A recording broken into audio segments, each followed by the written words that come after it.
രാത്രി വൈകിയും തെരഞ്ഞെടുപ്പ് സമിതി യോഗം ഡൽഹിയിൽ പുരോഗമിക്കുന്നു എന്നുള്ള വിവരങ്ങളാണ് വന്നുകൊണ്ടിരിക്കുന്നത്. രണ്ടാം ഘട്ട സ്ഥാനാർത്ഥി പട്ടിക പ്രഖ്യാപനത്തിന് ഇനിയും ഒരുപക്ഷെ മണിക്കൂറുകൾ എടുത്തേക്കുമെന്നുള്ള ഒരു സൂചന കൂടി ഇതിലുണ്ട്. പ്രത്യേകിച്ച് കണ്ണൂരിൽ കെ സുധാകരനെ സ്ഥാനാർത്ഥിയാക്കുന്നതിൽ ദേശീയ അധ്യക്ഷൻ മല്ലികാർജുൻ ഖാർഗെയ്ക്ക് അതൃപ്തിയുണ്ടെന്നുള്ള വിവരങ്ങൾ വരുന്നു. എംപിമാർ വീണ്ടും മത്സരിക്കേണ്ടതില്ല എന്നുള്ള ഒരു തീരുമാനത്തിൽ നിന്ന് പിന്നോട്ട് പോയതിലാണ് അദ്ദേഹത്തിന് അതൃപ്തിയുള്ളത്. അങ്ങനെ ഒരു സാഹചര്യം വന്നാൽ ഇനി എങ്ങനെ കെ സുധാകരനെ അനുനയിപ്പിക്കുമെന്നുള്ള ഒരു ചർച്ച കൂടി കോൺഗ്രസിൽ ഇപ്പോൾ നടക്കുന്നുണ്ട്. ഈ വിഷയം എങ്ങനെ പരിഹരിക്കുമെന്നുള്ള നിലയിലേക്ക് കാര്യങ്ങൾ പോയിക്കൊണ്ടിരിക്കുന്നു. കൂടുതൽ സങ്കീർണമായിക്കൊണ്ടിരിക്കുന്നു കോൺഗ്രസിലെ കാര്യങ്ങൾ. അതാണ് ഇത്ര രാത്രി വൈകിയും രാഹുൽ ഗാന്ധി ഉൾപ്പെടെ പങ്കെടുത്തുകൊണ്ട് കേന്ദ്ര തെരഞ്ഞെടുപ്പ് സമിതി യോഗം ഡൽഹിയിൽ പുരോഗമിക്കുന്നത്. ബൽറാം ചേരുന്നുണ്ട്. ബൽറാം, കൂടുതൽ വിവരങ്ങൾ.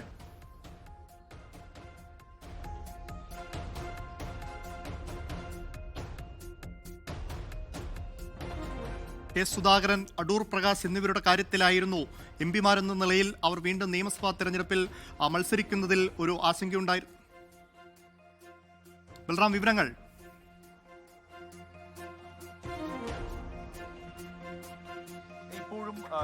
പ്രത്യേക CEC യോഗം പുരോഗമിക്കുകയാണ്. മല്ലികാർജുൻ ഖർഗെയുടെ വസതിയിലാണ് ഈ യോഗം പുരോഗമിക്കുന്നത്. രാഹുൽ ഗാന്ധിയുടെ സാന്നിധ്യത്തിൽ ചേരുന്ന ഈ യോഗത്തിൽ പ്രധാനമായും ഈ രണ്ടാം ഘട്ട സ്ഥാനാർത്ഥി പട്ടിക തയ്യാറാക്കുന്നതിനിടെയുണ്ടായ സങ്കീർണത അത് പരിഹരിക്കുന്നതിന് വേണ്ടി തന്നെയാണ് ഈ ഒരു യോഗം.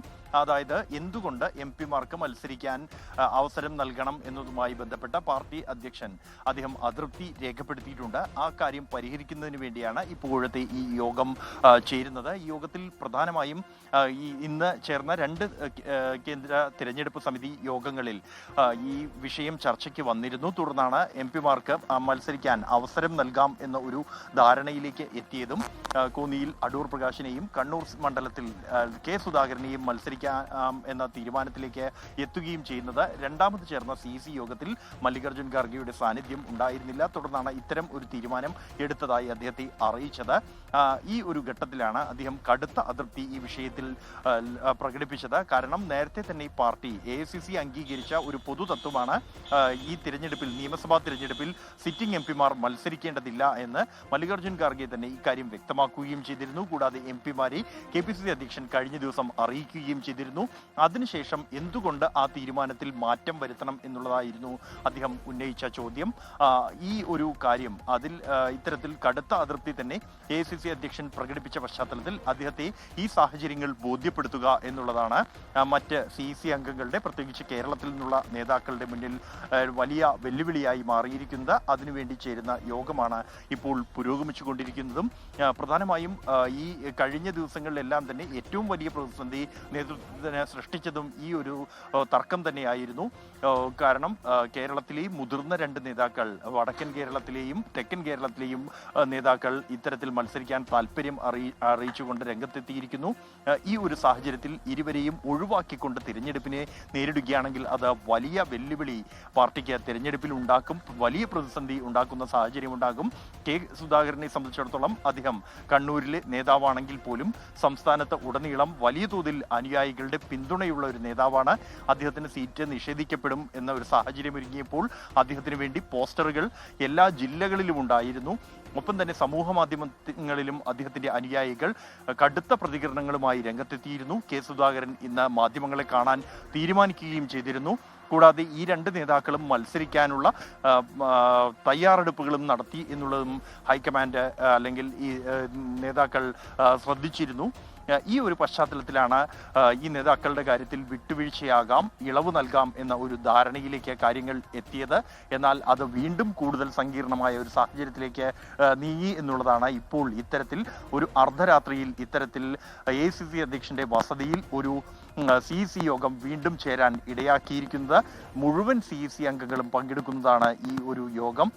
എന്തുകൊണ്ട് MP-മാർക്ക് ഇളവ് നൽകാനുള്ള ഒരു തീരുമാനത്തിലേക്ക് എത്തി എന്നുള്ള കാര്യം AICC അധ്യക്ഷനെ ബോധ്യപ്പെടുത്തുക എന്നുള്ളത് തന്നെയാണ് പ്രധാന വെല്ലുവിളി, അല്ലെങ്കിൽ ഈ ഒരു യോഗത്തിന്റെ പ്രധാന അജണ്ടകളിൽ. MP-മാർ വീണ്ടും എന്തുകൊണ്ട് മത്സരിക്കുന്നു, അത്തരമൊരു സാഹചര്യം എന്തുകൊണ്ട് എന്നുള്ള ഒരു ചോദ്യമാണ് ദേശീയ അധ്യക്ഷൻ മല്ലികാർജുൻ ഖാർഗെ മുന്നോട്ട് വയ്ക്കുന്നത്. ആ ചോദ്യത്തിന് കൃത്യമായൊരു ഉത്തരം പറയാൻ സംസ്ഥാന നേതൃത്വത്തിന് സാധിക്കുന്നില്ല എന്നുള്ളിടത്താണ് പ്രശ്നം. കെ സുധാകരൻ മത്സരിക്കണമെന്നുള്ള തീരുമാനത്തിൽ ഉറച്ചു നിന്നാൽ ഈ പ്രശ്നത്തിൽ എങ്ങനെയൊരു സമവായത്തിലേക്ക് എത്തിച്ചേരും എന്നുള്ളതാണ് നിലവിൽ കോൺഗ്രസ് നേരിടുന്ന പ്രതിസന്ധി. അതുകൊണ്ട് തന്നെയാണ് രാത്രി ഇത്ര വൈകിയ വേളയിലും വലിയ ചർച്ചകൾ, തിരക്കിട്ട ചർച്ചകൾ ഡൽഹിയിൽ പുരോഗമിച്ചുകൊണ്ടിരിക്കുന്നത്.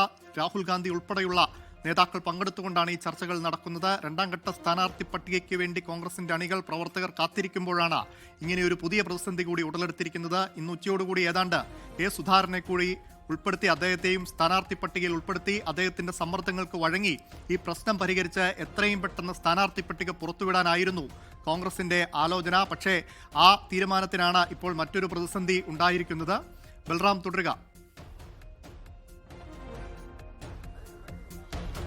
ഗോകുൽ, ഒരു പ്രതിസന്ധി രണ്ടാം ഘട്ട സ്ഥാനാർത്ഥി പട്ടിക തയ്യാറാക്കുന്നതിൽ നേതൃത്വം നേരിടുന്ന ഒരു വലിയ പ്രതിസന്ധി, അത് പരിഹരിക്കുന്നതിന് വേണ്ടിയുള്ള നീക്കങ്ങളാണ് നടക്കുന്നത്. കാരണം കേരളത്തെ സംബന്ധിച്ചിടത്തോളം മറ്റ് രണ്ട് മുന്നണികളും സ്ഥാനാർത്ഥികളെ പ്രഖ്യാപിച്ച് പ്രചരണവുമായി മുന്നോട്ട് പോകുന്ന ഒരു സാഹചര്യമുണ്ട്. ഏറ്റവും അനുകൂലമായ ഒരു സാഹചര്യം ഇത്തവണ ഉണ്ട് എന്ന് അവകാശപ്പെട്ട പാർട്ടിയാണ് കോൺഗ്രസ്. കഴിഞ്ഞ തദ്ദേശ തിരഞ്ഞെടുപ്പുകളുടെ ഫലത്തിന്റെ അടിസ്ഥാനത്തിൽ കൂടി വലിയ ആത്മവിശ്വാസത്തിൽ പാർട്ടിയുള്ള ഒരു സാഹചര്യത്തിലാണ് സ്ഥാനാർത്ഥി നിർണയത്തിൽ എന്നാൽ ഒരു വലിയ പ്രതിസന്ധി ഉടലെടുത്തിരിക്കുന്നത്.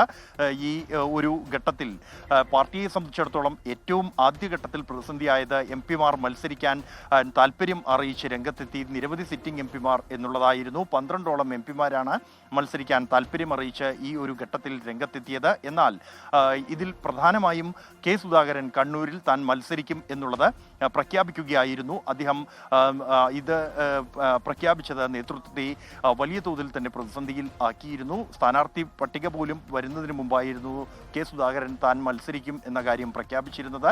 ഒപ്പം തന്നെ അടൂർ പ്രകാശ് തന്റെ മുൻ മണ്ഡലമായ അല്ലെങ്കിൽ മുൻപ് വിജയിച്ച മണ്ഡലമായ കോന്നിയിൽ മത്സരിക്കും എന്ന കാര്യം അദ്ദേഹം താല്പര്യം പ്രകടിപ്പിച്ചു.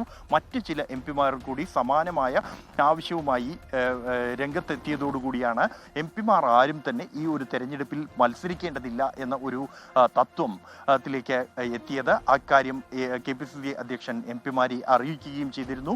ഇതിന്റെ അടിസ്ഥാനത്തിലാണ് ഒന്നാം ഘട്ട സ്ഥാനാർത്ഥി പട്ടിക തയ്യാറാക്കിയത്. എന്നാൽ ഇത് ഈ മത്സരിക്കാൻ ഏറ്റവും താല്പര്യം അറിയിച്ചിരുന്ന മുതിർന്ന രണ്ട് എംപിമാർ കെ സുധാകരൻ അദ്ദേഹത്തെയും അടൂർ പ്രകാശിനെയും കൂടുതൽ പ്രകോപിതരാക്കി എന്നുള്ളതാണ് ഈ യാഥാർത്ഥ്യം. കെ സുധാകരൻ കഴിഞ്ഞ ആഴ്ച അദ്ദേഹം ഡൽഹിയിലേക്ക് മടങ്ങിയിരുന്നു. ഈ ചർച്ചകൾ തുടരുന്നതിനിടെ അദ്ദേഹം ഇന്നലെ രാവിലെ ഡൽഹിയിൽ മടങ്ങിയെത്തിയെങ്കിലും നേതാക്കളെ എന്തായാലും തിരക്കിട്ട ചർച്ചകൾ ഡൽഹിയിൽ തുടർന്നു. ഇതുവരെ രണ്ടാം ഘട്ട സ്ഥാനാർത്ഥി പട്ടിക പ്രഖ്യാപിക്കാൻ കോൺഗ്രസിനായിട്ടില്ല എന്നുള്ളതാണ് ഈ നിമിഷങ്ങളിലെ ഏറ്റവും വലിയ പ്രതിസന്ധി അവരെ സംബന്ധിച്ചിടത്തോളം.